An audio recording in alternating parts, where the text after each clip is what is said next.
I got a couple Martin HDs sitting here with me, and there are a couple key differences. One of them's a custom, one of them's not. I'm going to tell you why you might dig one over the other and why I did some of the things that I did on this custom shop HD Wild, so stick around.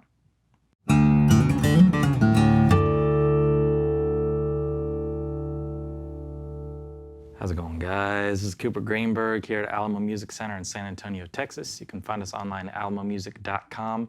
If you haven't already, please subscribe to the channel, like them, comment them, save them, forward them, share them, whatever you want to do with them, or just watch them, because that is totally cool with me. We showed you recently, we've gotten some Martin custom shops in that we spec'd out at the factory. We did some wood picks. I got one of them right here with me, and I got another one that I'll show you.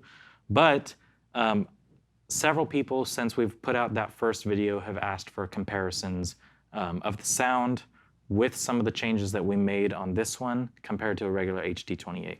Now, I will let you know that I like getting customs because as it is right now, at least I can plan on knowing I'm going to get 10 of these and we're going to have them in stock. It is a little bit tough still to get some of the standard stuff. HD-28s, HD-35s, 0028s, especially the Modern Deluxe stuff, no matter how you cut it, you got to plan way in advance. And since we are still receiving orders right now that were placed kind of during pandemic time, peak time, they're still kind of filtering in. Now, full disclosure, we're definitely trying to remedy that for the rest of this year and next year and all that. Trying to plan in advance, but as of right now, HD-28s trickle in very slowly. So I just so happen to have one right here. This one is an HD-28E. It's got a Fishman Aura in it, but it is an HD-28. The other HD-28 that we got at the same time sold the first day, so this is last call on this one. But knowing when we place customs that they're going to take a year, but when we get them in, we're going to have them all, and they're going to trickle in within a week or two of each other. It's kind of a nice thing because we know we got a supply of them and we're not waiting for another 6 months for the next one. That's just a peek behind the curtain here. I like the HD-28 Wild. I think you guys have too. We sold all the ones that we had, and then a few more came in, and then we sold a couple of those. So we've got them. They're selling, but while we have them, I wanted to kind of get you a sound comparison, because even if we are sold through all of these, there is always the opportunity to make more, to order one personally for yourself from the custom shop, all that good stuff. So some of the changes that we made standard versus custom, I would like to get into. The big thing with these, we call it the HD Wild, because this is a regular HD-28, East Indian Rosewood. It looks great. It looks classic. It looks like an HD-28. When we picked the woods, we did wild grain rosewood, and each one of these has come in looking very different and very striking, very cool. So that's one of the big differences right there, is your back and sides wood. And if you've seen that other video where we went through them, you know some of the specs. I'm going to tell you again, but that's the wild grain rosewood. I have another one here so I can show you how different they are from each other. This is another set that we picked, and it looks wildly different from this one. So all of the wild grain rosewood definitely has its own flair and its own look. This one, to me, looks a little bit kind of like Guatemalan. With the coloration and the grain and everything, yes, Guatemalan looks different, but that's my closest reference point, is I like that one because it looked kind of like Guatemalan. This one looks kind of like Macassar ebony a little bit to me. It's got a little bit more wildly different color, coloration, kind of craziness, and some waves and some flames and whatever. So this is wild grain, this is wild grain. Both of these are wild grain customs that we did, and they both have the same specs. I'm gonna play that one, the one that looks Guatemalan-esque, in the demo, but just to show off this one a little bit, in a nutshell, some of the changes that we made were the backwood and the sidewood, the inlay. So this is Foden style inlay, 5, 7, and 9. I just think it looks pretty and understated, and we saw it on a guitar in the museum, and I really liked that. So you got the Foden style inlay. This is all wood binding. So this is European flame maple binding. The rosette's going to be different. So this is bold herringbone to match the bold herringbone, which is the H in HD. So you got double herringbone on this guy, long saddle. That is a drop-in saddle. So we did have a question about that. How do you get the saddle out if you need to make adjustments or anything like that? This is still a drop-in saddle. It's just the long saddle, so it gives you the old style look. Just like on the binding, it's more wood to kind of keep the sound traveling, and that's up in the air whether that matters to you or not, or whether you hear a difference or not. But I like the idea of wood binding because I like wood on my guitars rather than plastic. But I have incredible acoustic guitars with plastic binding. That it's not like a big deal, but I do like the idea of the wood binding, and that's why we did it, to give kind of the appearance of that aged white or antique white binding with the dark rosewood, but have it be wood. Same with the long saddle, more contact, more sound traveling. The bracing on the inside is scalloped X bracing, but it's golden era bracing, which has the wood-to-wood contact at the intersection point in the middle.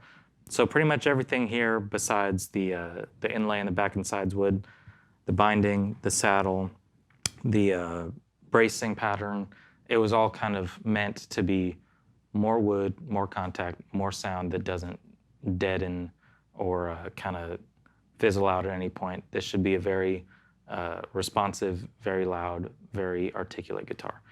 So I love this thing. It's taken everything, because the last time we had a Martin Custom, I bought one of them. That was the OM. And, you know, I got to cool it a little bit. I can't just buy one of them every time we get one of them. Chris has the same problem. But tuners are exactly the same as a normal HD. So this has the Grover open gear nickel tuners. The back inlay is the exact same. So this back strip line, this is HD zigzag. It's going to be the same on the regular HD. The HD does mean herringbone dreadnought, but also the HD denotes that it is scalloped bracing.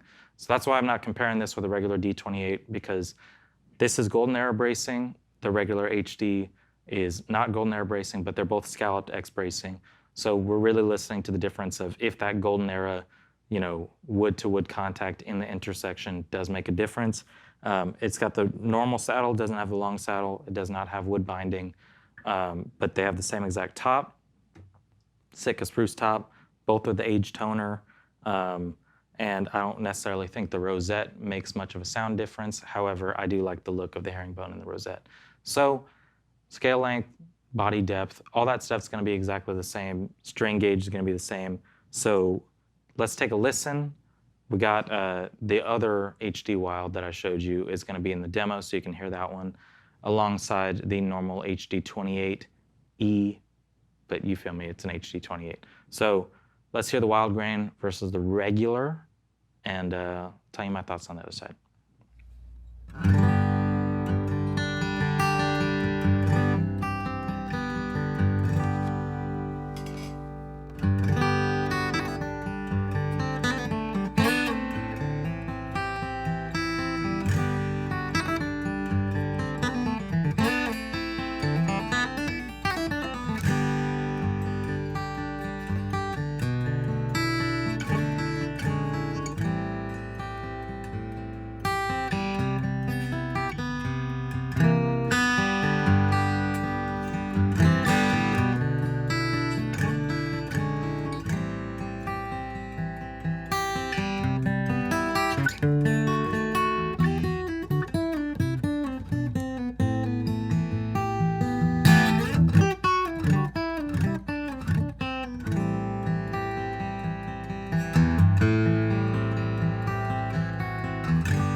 So that's the scoop. You got the HD Wild versus the HD-28 standard, and they're both incredible guitars. That's the thing. HD-28, whenever I talk to anybody that is looking for something that is anywhere in the realm of a dreadnought with spruce and rosewood, HD-28 is always my #1 recommended thing. Unless somebody says, I cannot stand Martin guitars, which is very, very rare. HD-28 is always going to be the thing, if I have one or not, that I would recommend to somebody to play. And I like a regular D28. I like D35s and HD35s and D18s, even though those aren't rosewood. But when somebody's talking like kind of a rundown of specs that they're looking for, or sound that they're looking for that signals spruce rosewood dreadnought, I'm always going to recommend this one first, if not in the top 1, 2, or 3. The reason I like this one, I said it in a different video that you might notice that I'm wearing the same shirt in. I'm always going to be biased to the customs that we make, and it's not because of a vanity thing, even though I know you think it is.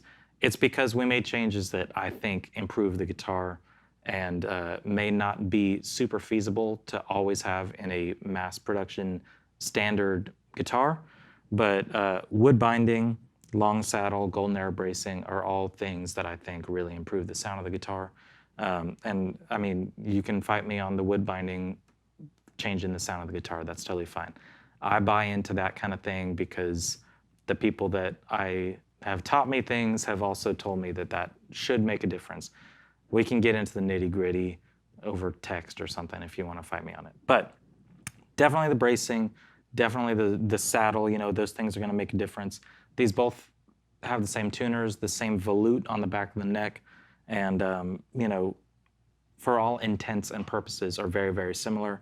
The wild grain, it does sound different to me. This guitar sounds different, and they both sound exactly like how I'd want a Martin Dreadnought to sound. This one just sounded a little bit punchier, a little bit brighter without losing any of the low end of the rosewood. It just sounded a little more articulate to me. And like I said, I'm biased. I spec'd this guitar out. I picked all the wood. Of course I'm going to love this guitar. I hope that you like it too. And I hope that if you're the type of person that says, I don't like the wild grain and I want the classic, I don't want anything changed. All my favorite guitar players ever played an HD-28 or a D28 when it was scallop bracing, whatever. That's like the coolest thing ever. I love HD-28s. I don't have either of these guitars, and I would take either one of them, or ideally both, gladly. I'm probably not going to buy one of these guitars because I can't keep buying the customs that we make here. But one day I'm going to buy a regular HD-28, and that's going to be the one for me. If I had the money right now, of course I'd buy the wild grain. It's awesome, but they're both really good. I just wanted you to kind of be able to hear the difference. If you're on the fence, you like the idea of the customs, but you want to hear if it sounds any different from a normal HD-28, that's what I'm here for. That's what I want you to be able to glean from this video. And I know it's tough to hear it in a video, so if you want to go back, put headphones on, crank through some monitors or something like that. But I did feel a difference in the sound. You tell me if I'm totally wrong. You tell me what you think. I think usually it's split 50-50. Some people say in the comments, they sound exactly the same. Some people say, oh, this one's so much better. Everybody's ears are different, but it's all about what you think and what you feel and how you like them. And if you're looking for a great Martin Dreadnought that has a little bit of the extra flair put in from the custom shop and had maybe a little tiny bit of extra care going into it, whether that's us picking out the woods or the guys in the custom shop kind of taking a little special attention to it. We do have a few of these, and we will always have these. So you can't make a wrong decision, but if you want one of the HD Wilds, give me a call, give us a call. Any of the guys here can help you out, or gals. and message us, email us, comment below. Let us know what you like and what you want to see more of. Hopefully I will get to the Martin factory before the end of this year, and it's time to pick out woods for a whole new design. So please, if you want to, let me know what you'd like to see, and we might pick it, and we might do it, and it'd be very cool. So thank you very much for watching. Both of these are currently available on alamomusic.com. And like I've said in previous videos, if you want to see the wood sets that are left from these, some of the very cool ones have gone, but we still have some very, very cool ones that are wildly different from each other. So besides this one and the other one that I showed you in the video, if you want to see what else is left and pick the right one for you, please just let me know. I will send you all the pictures, or anybody else here can send you pictures. We'd just love to help you find a nice guitar. Thank you for watching. We will see you next time.